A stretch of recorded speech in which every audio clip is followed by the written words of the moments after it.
Salut, et bienvenue pour cette nouvelle vidéo. Bonne année, parce que ça y est, on est en 2023.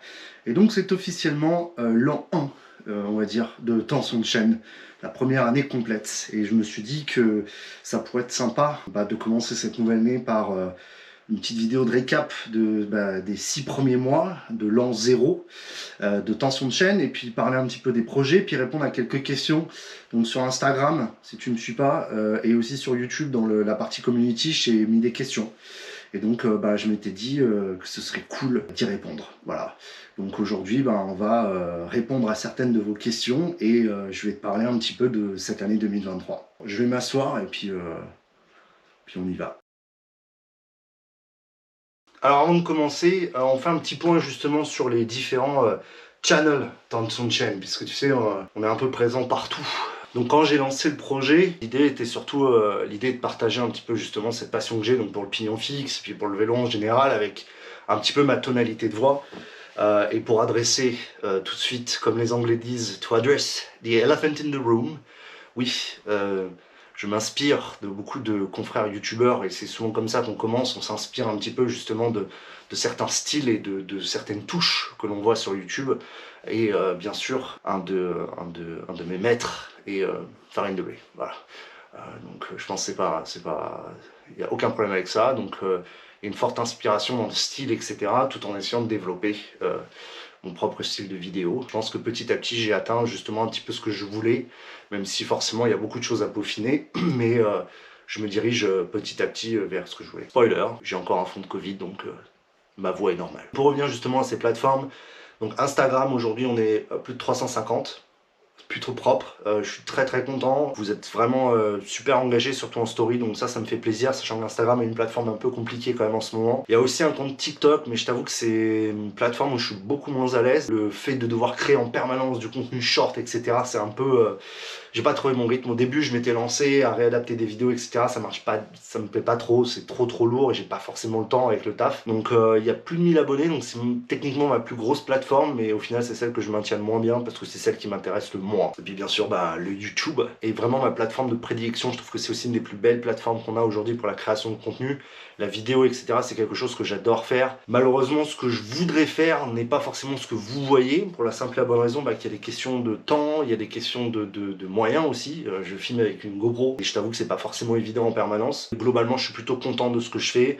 Aujourd'hui, on est à plus de 500, ce qui est énorme. En l'espace de 6 mois, on a lancé la chaîne en août, et donc en l'espace de 6 mois, atteindre ce nombre de followers et en ce qu'on appelle de façon organique, c'est-à-dire sans publicité, sans rien, juste en utilisant justement les algorithmes, je trouve ça vraiment cool, et ça me motive vraiment à continuer, surtout que, on va le voir dans les commentaires, il y a très souvent beaucoup de commentaires sur les vidéos, et ça c'est super. Autre petit point, que j'ai eu la question une fois, je sais plus avec qui j'en discutais en DM, pourquoi je fais des premières et pas je pose juste la vidéo. Je pars du principe qu'en fait, la première, je trouve ça un peu plus sympa parce que ça vous permet d'interagir, on peut interagir aussi en commentaire.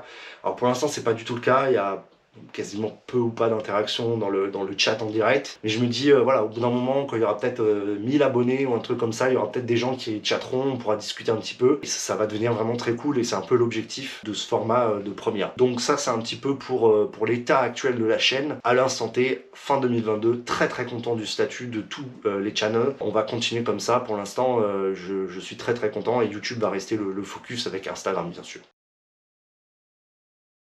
Donc les questions qu'on avait posées donc sur Insta en story et sur YouTube, sur la partie communauté. Il y a eu pas mal de questions. La principale qui est revenue, quand est-ce que tu as commencé le pignon fixe et qu'est-ce qui t'a poussé au pignon fixe?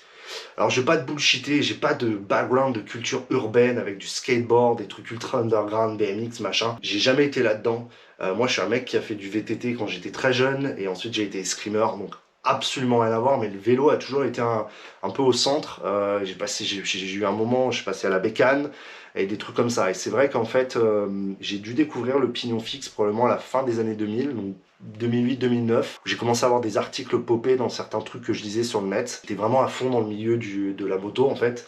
Et j'ai commencé à avoir cette culture un petit peu qui se rapprochait du DIY, c'est-à-dire que tu t'achetais un cadre, tu le modifiais, machin, et donc j'ai commencé un petit peu à m'intéresser à ce moment-là. Mais le premier pignon fixe que j'ai eu, si je te dis pas de bêtises, j'ai plutôt aux alentours de 2010-2011. Je vais te mettre une photo là, C'est donc une conversion sur une base de Peugeot Randonneur que j'avais acheté d'occasion, je crois, à Decathlon ou Cash Express, un truc comme ça. Et j'étais allé chez mon vélociste du coin, en l'occurrence Pilorger à Orléans, qui m'avait donc mis une roue arrière Versus sur un moyeu Novatec, un truc un peu cheap, mais qui fonctionnait très très bien. Là, tu vois plusieurs versions défiler, il a eu pas mal de versions. Et ensuite, j'ai un petit peu abandonné pendant quelques années, puis après je me suis mis à faire de la piste au Vélodrome de Saint-Quentin, et en fait voilà, j'ai toujours continué à baigner dans ce truc du pignon fixe. Quand je me suis installé où je suis, à Orléans, pour ceux qui se posent la question, j'ai recommencé à m'intéresser au vélo parce que la moto ça devenait trop compliqué et trop cher pour être honnête, et le pignon fixe a toujours été quelque chose que j'adorais.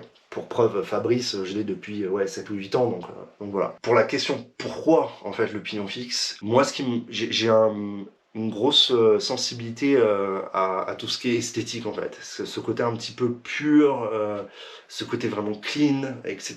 La simplicité, même si au final on se rend compte sur Sony ou Fabrice que c'est pas ce que je fais sur mes vélos, mais le côté vraiment esthétique m'a toujours plu. Je suis très très sensible à ça, même si aujourd'hui mes vélos sont plus focalisés sur la praticité puisque je veux faire plus de kilomètres. Finé, c'est vraiment ce côté esthétique, et quand tu roules dessus, t'as vraiment ça paraît bateau, mais vraiment c'est une sensation de connexion vraiment pure avec le vélo que t'as pas forcément avec des vélos à dérailleur, etc. T'as vraiment cette sensation de contrôler à fond ton vélo qui est très particulière. Et en plus, pour avoir fait de la piste aussi, quand t'es sur piste, t'as vraiment des sensations que t'as nulle part ailleurs. Vraiment des sensations de vitesse, des sensations quand t'es en aspiration derrière d'autres vélos qui est vraiment quelque chose de vraiment unique en fait.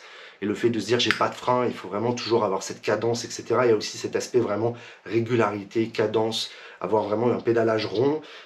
C'est vraiment hyper agréable. Et alors, je suis pas un spécialiste de l'entraînement, mais ça aide vraiment pour les cyclistes classiques en fait. Et je pense que c'est quelque chose qui devrait être beaucoup plus utilisé. Voilà. Donc d'où vient le pignon fixe? Pour moi, c'est à peu près ça. Cyril qui pose la question, ton premier fixie t'a coûté cher? Je veux pas dire de conneries, mais je crois qu'on était sur 350 €, sachant que j'avais acheté un cadre complet, qui était quand même tout à fait roulable avec les dérailleurs, etc. Plus la roue arrière. Pour le tracklocross, parce qu'en fait au final, le tracklocross c'est encore une sous-discipline du fixie. Tracklocross, je l'ai découvert vraiment par hasard, et c'est aussi pour ça que j'aime beaucoup le gravel, c'est que j'aime pas trop être limité en fait. C'est-à-dire j'aime bien avoir un vélo qui puisse être vraiment polyvalent, ne pas par exemple jouer un chemin cool et ne pas pouvoir y aller parce que j'ai un vélo de route et des pneus de route, ça me gave. Donc c'est pour ça que tous mes vélos ont toujours eu cette propension à pouvoir aller un peu plus loin. Et c'est pour ça que le gravel pour moi est vraiment l'outil idéal, parce que tu peux faire un petit peu tout. Et le tracklocross en fait, je trouve ça très très marrant parce que t'as ce côté complètement absurde de pourquoi prendre un pignon fixe pour aller dans la boue, et en même temps ce côté où au final tu dois toujours faire beaucoup plus attention, beaucoup plus conscient aussi de tout ce que tu fais. Et je sais pas, je trouve ça juste marrant, c'est vraiment un truc à essayer, ouais, il n'y a pas de justification en fait, c'est juste débile et c'est fun, voilà. Il n'y a pas d'autre raison. Enzo, à quand une vidéo présentation vélo des abonnés? Là, c'est vraiment une question de temps. Et puis pour l'instant, c'est un petit peu compliqué à mettre en place, mais c'est en effet une idée que je garde pour le futur. Il y a HBRT, toujours sur Insta. Est-ce que tu penses qu'un fixie pour des routes avec du dénivelé, c'est faisable? C'est totalement faisable. Et encore une fois, ça va être une question de ratio. Tu peux suivre sur Insta Fixed Everywhere, c'est un mec qui s'amuse à faire le Mont Ventoux avec son pignon fixe et qui fait des ultra distances. À partir du moment où tu as trouvé ton bon ratio, ouais, ça se fait. Après, c'est une question d'adaptation. Et encore une fois, le plus dur, c'est pas la côte, c'est la descente. Parce que la descente, si t'as pas de frein, ça va vite. Ensuite, une très très bonne question d'Arsène. Tu vas faire des rides avec d'autres personnes ou c'est pas dans tes projets? Alors, les rides avec d'autres personnes, alors pour être tout à fait honnête avec vous, et je vais en parler juste après, j'aimerais bien. Encore une fois, le problème c'est que j'habite dans une zone où le pignon fixe, il n'y a pas grand chose, voire rien du tout.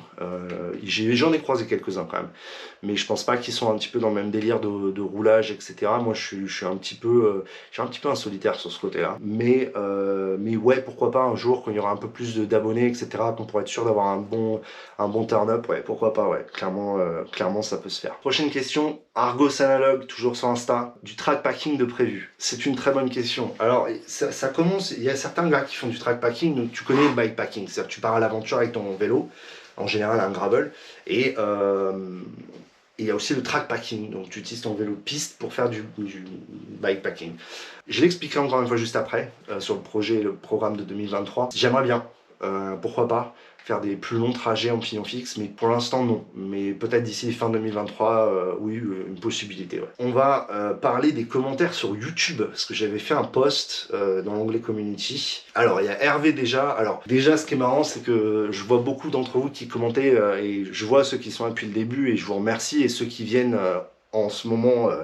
maintenant que le succès est là, je vous remercie aussi bien sûr, mais ça fait plaisir de voir maintenant des noms que je connais très très bien, ça fait toujours plaisir. Alors Hervé qui me demande le gravel nouveau ça donne quoi? Quels sont les projets 2023? Tu vas participer à des événements. Je vais répondre à ta première question, le gravel nouveau va très bien, le problème c'est que j'avais plein de projets de rouler tu vois pendant ces vacances, mais merci le Covid qui est tombé juste avant Noël, pour l'instant j'ai pas roulé. Peut-être qu'au moment de cette vidéo j'aurais fait une sortie, mais là même tu l'entends, c'est pas ouf. Pascal aussi, donc c'est pas vraiment une question, mais voilà, tu nous fais découvrir un monde moins connu du vélo et tes montages sont top, donc ça fait plaisir.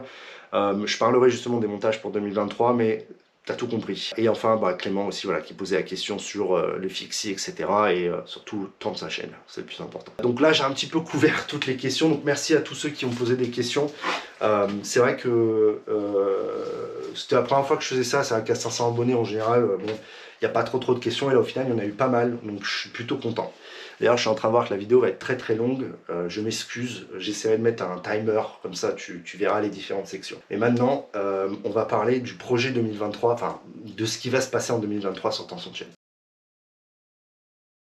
Donc, 2023, il y a pas mal d'idées, pas mal de projets, et surtout en fait un petit peu j'ai appris et j'ai vu ce que j'aimais faire suite à ces 6 premiers mois de cette année, de cette an zéro de tension de chaîne. Forcément la mécanique c'est le truc que j'adore faire. Le problème c'est qu'à un moment ben, tu peux pas tout le temps faire de la mécanique, acheter de nouvelles pièces, etc. Enfin à un moment quand t'as 500 abonnés, t'as pas de cash flow qui rentre comme ça, enfin c'est impossible. Donc là avec le jeu des reventes, etc., pièces, etc., je m'en sors pas trop mal. Au bout d'un moment, c'est pas sustain, enfin, tu peux pas continuer comme ça indéfiniment. Donc là, les vélos que j'ai sont quasiment finis. Il y a un ou deux trucs encore à faire sur le gravel et après ce sera prêt à rouler. Les vélos de 2023 seront prêts. Mais ouais, la mécanique sera moins présente probablement. Peut-être plus des types d'entretien, peut-être je ferai des petits tutos, des trucs comme ça, mais on se concentrera probablement un petit peu moins sur la mécanique, peut-être plus justement, j'ai tout un tas de séries de vidéos que j'ai envie de faire autour du pignon fixe, autour un petit peu de la culture, etc. J'ai même prévu une super longue vidéo de presque 1 heure justement pour raconter un petit peu la culture, etc. Je trouve qu'il n'y a pas assez ce contenu en français, et c'est dingue parce que le pignon fixe, il y a 10 ans, c'était énorme, enfin c'était partout, c'était tout le monde, toutes les marques faisaient du pignon fixe. Aujourd'hui, c'est vraiment un truc de niche, et je trouve qu'aujourd'hui, on voit vraiment ça un petit peu, ah je veux un fixie quoi. Alors qu'au final le pignon fixe c'est un vrai vélo d'entraînement, il y a des vraies compétitions, il y a des vraies courses, il y a des mecs qui font des trucs de malade, et je pense que ça mérite plus de lumière, et j'aimerais bien pouvoir, sans me placer en... Je connais pas tout encore une fois, et j'espère que certains d'entre vous, des futurs abonnés, m'apprendront beaucoup de choses. J'espère pouvoir passer un petit peu ce que moi j'ai vu, ce que j'ai pu constater au fil du temps, et qu'on puisse faire grandir cette chaîne comme ça. Donc moins de mécanique, beaucoup plus de roulage probablement, bon, sans rentrer dans les détails perso, etc. Pour l'instant, je suis un peu en attente puisqu'il me faut une licence de cyclisme, et malheureusement, dû à diverses petites choses niveau santé, en fait, je ne peux pas l'avoir pour l'instant, ce qui bloque un petit peu justement tout l'établissement de mon calendrier 2023. Je te rentre pas dans les détails, c'est très chiant, mais voilà. Le programme 2023, si tout va bien, ça va être pas mal de rando gravel, donc peut-être gravelman, donc de plus en plus long. Aujourd'hui, il y a 6 mois, faire 50 bornes c'était impossible, 30 c'était le bout du monde, maintenant 50 bornes ça va. Donc là j'aimerais vraiment pouvoir commencer à faire des randos gravel, donc comme la Look que j'ai faite, mais en 70 km, voire 100 km, vraiment me pousser un petit peu plus loin. Ça c'est vraiment un truc que je vais faire, donc du gravel en rando, etc. Pas en pignon fixe parce que pour aussi des raisons un petit peu de santé, je pense qu'il faut que j'arrive à être raisonnable sur ce que je fais. Le pignon fixe, en fait, il faut pas oublier, c'est beaucoup plus exigeant en termes physiques. Donc le gravel va vraiment m'aider à atteindre le niveau de fitness que j'ai besoin pour pouvoir rouler, on va dire, plus sereinement sur des longues distances avec le fixie. Donc ça va vraiment être la première partie d'année va vraiment être dédiée à ça, atteindre le niveau de fitness que je veux grâce au gravel, et ensuite vraiment commencer à attaquer un peu plus des longues distances avec du fixie. Il y aura du roulage fixie, ne t'inquiète pas, clairement, mais il y aura peut-être pas mal de vidéos aussi sur du gravel parce que c'est un truc qui m'a toujours plu et que j'ai enfin l'occasion, non il y en a, d'en avoir un.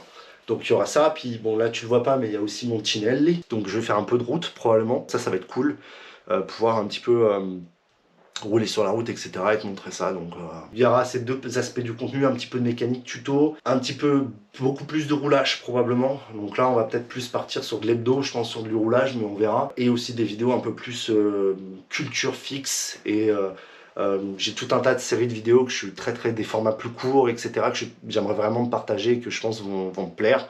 Je l'espère en tous les cas. Mais voilà, c'est un petit peu les projets pour cette année.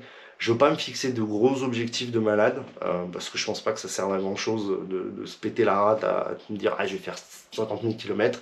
J'ai pas le physique pour ça. Là, l'objectif c'est devenir un peu plus fit, donc pouvoir rouler un peu plus longtemps, me mettre dans des meilleures conditions cardiaques, etc. pour pouvoir rouler plus proprement sur des pignons fixes et y aller vraiment step by step sans se fumer la gueule au bout de 2 mois. Donc c'est un petit peu tout pour cette vidéo en fait. Donc si en commentaire tu as des questions, n'hésite pas à les poser. J'espère que, puis si tu as des idées, des suggestions, n'hésite pas. Je suis toujours ouvert à pas mal de choses. Dernier petit point, c'est le rythme des vidéos quand même. On est sur une par semaine, je te garantis pas que ça va tenir. Il y a même un moment, j'en faisais 3 par semaine, c'était débile. Peut-être qu'à des moments, il y aura des pics où il y aura 3 ou 4 vidéos peut-être par semaine parce que j'aurai plein de trucs à te partager, que je vais pas attendre 6 mois avant de te les partager. Mais on va quand même garder une base de 1 par semaine le mercredi à 21h. Et ensuite, suivant ce qu'il y aura, peut-être que j'adapterai les formats, mais il faut pas oublier que j'ai un taf, en plus de ça, qui me prend beaucoup de temps. Et donc, je veux pas non plus me fumer la gueule sur faire 50 000 vidéos. Donc voilà, on est en 2023, j'espère que ça va être une année très cool pour Tension de chaîne. Il n'y a pas d'objectif par contre pour la chaîne en elle-même, je la laisse grandir. Mon objectif premier est avant tout de partager des trucs cool avec vous, et après le reste est d'interagir avec vous, et puis peut-être qu'un jour on fera une belle rando traclocross, ou on organisera le premier championnat de France traclocross, sait-on jamais. Donc en tous les cas, je t'invite à me suivre, donc quand même sur Insta principalement, t'abonner sur YouTube, activer la fée clochette parce que c'est ta meilleure amie, surtout pour pas rater les premières. Et bien sur ces bonnes paroles, je te souhaite une très bonne année 2023, qu'elle soit pleine de santé et pleine de gravel et pleine de traclocross et pleine de fixie. Je me casse.